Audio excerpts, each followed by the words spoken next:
Cámara de Diputados aprobó el proyecto de ley que regula la venta de videojuegos violentos, una iniciativa que busca modificar el etiquetado de las cajas para que informen el tipo de contenido que traen, el lenguaje que se utiliza, el nivel de violencia y si presenta o no contenido sexual. También se prohíbe la venta o arriendo de este tipo de material a menores de edad y para adquirir el producto se deberá presentar carnet de identidad. De lo contrario, se arriesgan multas de hasta 50 UTM. Queremos conocer más detalles de la propuesta y para eso se encuentra en el estudio José Manuel Muñiz, secretario general de la Asociación Gremial Chilena de Empresas Desarrolladoras de Videojuegos. ¿Qué tal, José Manuel? ¿Cómo estás? Muy bien, muy buenos días. José Manuel, en general tengo la idea de que cuando uno compra estos juegos en el extranjero, el envasado original viene con una recomendación etaria. ¿No basta eso? A ver, en opinión de nosotros como asociación gremial y representando lo que es la industria formal de desarrollo, consideramos que el etiquetado que los juegos ya traen al momento de ser importados al país es efectivamente suficiente. Y bastaría entonces con quizás traducirlo, en términos de que, bueno, la edad es evidente, el número es el mismo, pero la pertinencia, o sea, si es que dicen contiene o no violencia, contiene o no lenguaje, bueno, eso habría que traducirlo porque no todo el mundo habla inglés. Efectivamente, la verdad es que el único problema que uno podría entender de las calificaciones que se usan a nivel internacional, y es por lo menos en lo que es América Latina, principalmente son la ASRB norteamericana y la PEGI europea, son que están en idioma inglés. Y en ese sentido sería conveniente traducirlas al idioma español para que los consumidores puedan enterarse exactamente de cuáles son los contenidos que el juego tiene. ¿Y por qué entonces se decidió que no bastaba con una traducción, como estamos hablando, sino que necesitaba haber una ley nueva y una calificación nueva de cada juego en Chile? Principalmente pienso que el gusto aquí es hacer las cosas a la chilena, en el sentido de que si vamos a establecer un sistema de calificación nacional, hagamos un sistema que sea únicamente chileno, especial para nosotros y hecho por nosotros.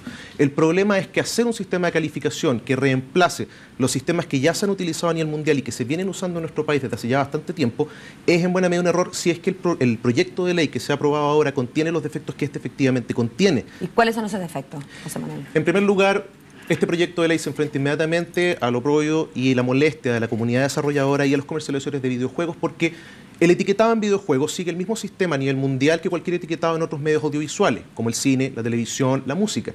Es decir, estamos hablando de una mención o expresión que diga la edad para la cual el producto está recomendado, que normalmente ocupa o el espacio frontal o posterior de la caja y que normalmente ocupa del orden de entre un 2 a un 6% del espacio de la caja, sin constituir una etiqueta, sino simplemente siendo la mención. ¿Por qué? Porque las menciones que se colocan sobre la caja obviamente corren el riesgo de ocultar el contenido que se expresa en la carátula. Y acá en Chile lo que se pretende es poner gigantesco la recomendación. ¿Eso es? El primer borrador del proyecto, de hecho, establecía una etiqueta del 50% de la caja, por el frente y por detrás, al verso y reverso.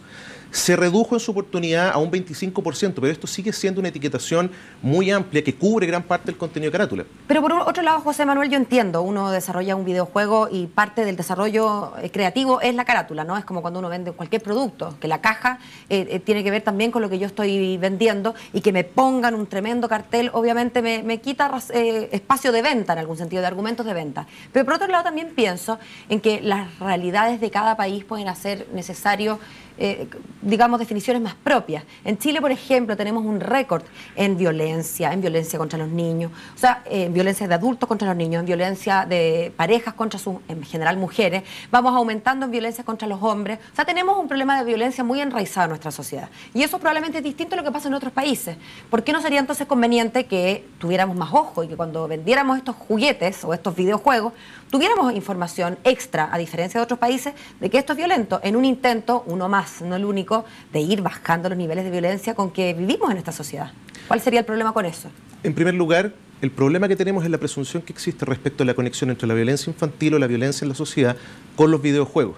Ha sido un tema constante de debate el intentar por varias fuentes acreditar una supuesta conexión entre la violencia que existe en los niños y los videojuegos que juegan. ¿Tú crees que cuando un niño está expuesto varias horas después del colegio a jugar un juego que se trata de matar gente, de robar autos, estoy pensando en algunos que conozco, eso no tiene ninguna, y que además incluyen vocabulario soez y que por supuesto no son actividades muy amigables, como estar matando gente y robando autos, convengamos en que no es algo simpático? ¿Tú crees que eso, un niño expuesto a eso varias horas al día, no tiene ninguna influencia en cómo ese niño se va a conducir después con sus pares o con sus padres o con... El problema es que aquí existe un salto lógico. Independiente de lo que podamos concluir sobre si el videojuego que contiene violencia incide en la violencia del niño, tenemos que recordar que los videojuegos ya vienen calificados. Es decir, si uno consulta a través de la industria, se va a encontrar con que los desarrolladores y los comercializadores tienen presente los riesgos que cualquier medio audiovisual contiene. Quiero hacer presente que podemos encontrar mayores incluso niveles de violencia, sexo, drogas, alcohol en televisión, en cine, en música. De los medios audiovisuales que actualmente se comercializan en Chile, los principales, que son los que acabo de citar, El legislador le ha puesto aquí un énfasis específico al videojuego. ¿Por qué? Consideramos nosotros que tiene que ver principalmente porque entender del videojuego una conexión a la violencia está en boga. Es un tema común de conversación. ¿Y no será porque tiene una dedicación exclusiva? Me refiero a que la televisión, hay oferta para que los niños vean televisión por cable y vean cosas de niños. Es cierto, si los niños quieren buscar violencia la van a encontrar a cualquiera en el cable, pero también hay posibilidad de que estén viendo cosas más inocentes, más acordes a la edad. En radio, creo que la radio queda por casi fuera de este problema. En cambio, el juego, yo compro un juego que se llama, no tengo idea, Matemos al enemigo, y pongo ese juego y el niño está viendo todo el rato la pantalla, ese juego, no hay zapping, ¿no es cierto? Entonces no hay posibilidad de que el niño escape. Una vez que tiene ese juego, juega ese juego y no otro. Quizás en ese sentido sea más necesario el control más específico sobre eso que sobre la tele, por las razones que te digo, no porque tengan una mayor o menor injerencia. Pero ojo, la pregunta es ¿quién tiene el control respecto del contenido que el niño ve? Si ya vamos a entrar en este tema, tengamos presente un punto. Dime. El niño de 10 años no va a comprar un juego a la tienda, ¿no es cierto? Aquí lamentablemente existe un punto que es previo a la necesidad del etiquetado en la caja y que nosotros hemos hecho presente reiteradamente, que tiene que ver con la información del consumidor, que es una obligación en la ley para el consumidor de hecho, y el deber del padre respecto de la educación en qué es lo que le está entregando al niño. Evidentemente, y aquí yo personalmente no te voy a discutir, que un juego, por ejemplo, de violencia excesiva para un niño de 6 años, 8 años, 10 años, no es el juego que el niño debería estar jugando. Pero al hacer una aseveración como la que haces tú, lamentablemente pasamos por alto el que existe todo un espectro de videojuegos que son de contenido educativo, de contenido formativo. Son juegos que no se encuentran con contenidos violentos, ni contenidos sexuales, ni contenidos alcohólicos. El problema, consideramos nosotros, y lo hemos visto durante la tramitación del proyecto de ley, y en principal se enfrentó con ello Pablo Gorigoitía Castro, que fue el expresidente de la asociación, cuando se presentó ante la comisión mixta que estaba justamente estudiando el proyecto e intentó hacer presente este punto. Y se le devolvió de vuelta la respuesta de que la asociación está preocupada de proteger a la industria simplemente y que la industria es los creadores de los juegos que adoptan niños. Hay un prejuicio, queramos reconocerlo o no. Quien decide lo que el niño ve en la televisión, cuando es niño, cuando es pequeño, no es normalmente el niño. O por lo menos no debiera, o por lo menos no debiera. Es, pero no debiera. Entonces, ¿dónde está la responsabilidad del padre? El padre es responsable, o la madre en este caso, me refiero a ambos. Sí. La responsabilidad de los padres en la crianza del niño tiene que ver no solamente con lo que le enseñan, sino también con lo que le entregan a enseñarse solo, sea televisión, sea música, sea juegos o juguetes. Porque, digámoslo... Sí, ese es el deber ser, pero el ser a veces se aleja del deber ser, usted lo sabe mejor. Bueno, pero entonces, ¿cuál es la forma correcta de legislar respecto de esto? La forma correcta estaría en entender cómo funcionan los sistemas de calificación actuales, ¿no es cierto?, que son sistemas que han funcionado por años y que no tienen ninguno de los otros problemas legales, de un tema de aplicabilidad del sistema, ¿no es cierto?, y educar a los padres y madres de los niños cómo es que un juego está calificado o está etiquetado inicialmente respecto del contenido que contiene.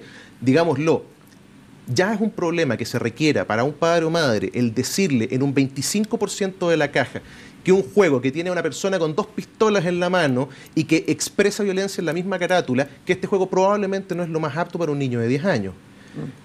Sin duda los padres tenemos y las madres tenemos mucho que decir y mucha responsabilidad en esto. Queremos agradecerte, José Manuel, por venir a acompañarnos esta mañana. Muchas gracias a ustedes por recibirme. Que tengan un muy buen día también.